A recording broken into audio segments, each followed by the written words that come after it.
Oh, Alina Habba, watching the train wreck lawyering by you it's truly a sight to behold. Judge Lewis Kaplan, the federal judge presiding over the E. Jean Carroll defamation trial, which Alina Habba, you lost, representing Donald Trump, where a jury awarded E. Jean Carroll $83.3 million. Judge Kaplan just rejected Alina Habba's motion for a mistrial and sanctions pursuant to Federal Rule of Civil Procedure 37E for spoliation of evidence. It's a funny ruling because Judge Kaplan's basically just calling Alina Habba an idiot over and over and over again. Just take a look at this. The attempt to revisit the mistrial motion talks about how, as noted above, defendant's counsel, Trump's counsel, moved orally during the trial for a mistrial on the basis of Miss Carroll's trial testimony. The court immediately denied it, partly because it was untimely, in light of defendant's awareness of the essential facts at issue for nearly a year before trial, but more importantly, because the motion made no sense. Indeed, granting a mistrial would have been entirely pointless. Then the judge proceeds to explain to Alina Habba what a mistrial means and what a mistrial motion is. The judge explains, a mistrial, in the relevant context, is a trial that the judge brings to an end without a determination on the merits because of a procedural error or a serious misconduct occurring during the proceedings. Had a mistrial been declared here, it would not have remedied any improper disposal of electronic communications which Alina Habba is alleging that E. Jean Carroll committed, if any there was. It would not have ended the case.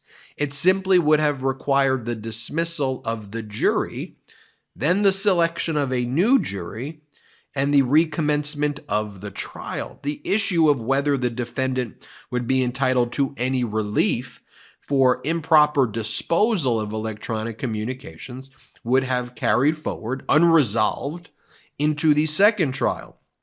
Declaring a mistrial would have served no useful purpose. But the judge then goes on to say, undaunted, defendant's counsel, Trump's counsel, in her written motion again sought a mistrial. In substance, she sought the reconsideration of the court's denial of her oral motion in the middle of a trial, but the application was at least doubly frivolous. Doubly frivolous. A party seeking reconsideration of a prior order must identify an intervening change of controlling law, the availability of new evidence, or the need to correct a clear error or prevent manifest injustice. Local Civil Rule 6.3 requires the moving party set forth concisely the matters or controlling decisions which counsel believes the court overlooked. Yet, Mr. Trump has not done so. Rather, he relies on the same testimony that the court had considered at trial. He cites no new or controlling cases on the law of mistrial, let alone any that the court has overlooked. He has demonstrated no clear error. Accordingly, the court declines to reconsider its mid-trial denial of defendant's motion for mistrial. Had it granted reconsideration, however, it would have denied the motion on the merits because it was entirely baseless and would serve no useful purpose. The written motion before the court is no more timely, and granting it would be no more sensible than the oral motion during the trial. Indeed, granting it now would be even less sensible. That is how a jurist who is good with words just slashes through the idiocracy that is Donald Trump and his legal counsel. And just to refresh your recollection, we'll pull up the full mistrial motion here in motion for Rule 37E sanctions. Is Donald Trump's lawyer, Alina Habba, alleged during the middle of the E. Jean Carroll trial that E. Jean Carroll deleted text messages and deleted messages from social media posts, direct messages, email messages, where she was threatened by people one of the components of E. Jean Carroll's damage is that as a result of Donald Trump's statements, she received lots of death threats and other types of threats. And she says that she deleted some of these threats when she would receive them because, she's not going to go and save people threatening her life. And, she saved some, but some she would see and they'd be so jarring and she would delete it. She wouldn't go, aha, litigation, let me save these death threats. She would be horrified and she would hit delete and she would remove the emails. And now it's time for a brief lesson on the history of toilet paper.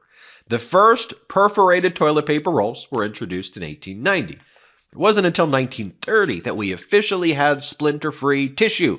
Prior to that, people just used what was on hand: corn cobs, parchment, and even pages from the Farmer's Almanac. Nowadays, we're clear-cutting our forests just to make something that we use once and flush down the toilet. That's why I love real paper. Let's have a real conversation. Real makes a sustainable toilet paper that contains no trees and instead uses 100% bamboo. Real's paper is certified by the Forest Stewardship Council, meaning that they are responsibly harvesting the bamboo grass that's used for their paper. And while the other conventional tree-based papers are wrapped in plastic in the grocery aisle, Real Paper's packaging is plastic-free, compostable, and offers free shipping on all orders. But here's the best part. When I use Real, it doesn't feel like I'm sacrificing something to help the earth. In fact, it feels like an upgrade. It truly has become my go-to teepee. Real Paper is available in easy, hassle-free subscriptions or for one-time purchases on their website. All orders are conveniently delivered to your door with free shipping in 100% recyclable, plastic-free packaging.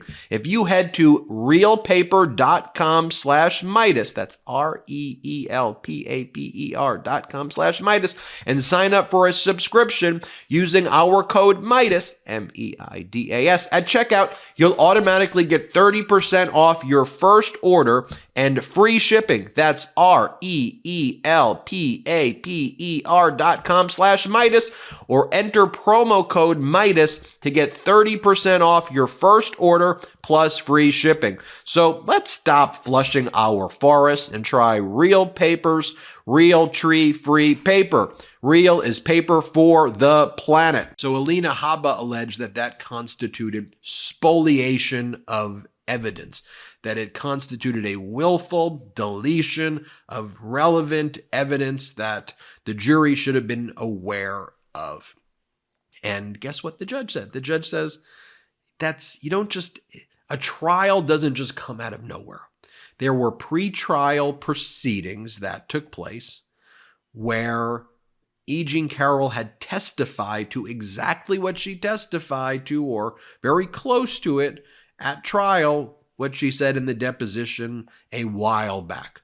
So, Alina Habba, when you knew about that then, why didn't you do anything about it? If you thought that was a big deal that she deleted these messages, all that stuff, spoliation under Federal Rule of Civil Procedure 37E, trying to seek a judicial remedy, whether it's an adverse inference, whether it's some other instruction to the jury, you address that through motion practice before the case goes to trial.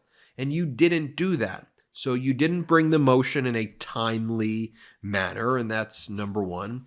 Number two, you didn't provide any credible evidence in your motion for mistrial regarding the specific documents that you saw. You have to show the court the evidence, the subpoena at issue, what you specifically requested, what you feel was not complied with.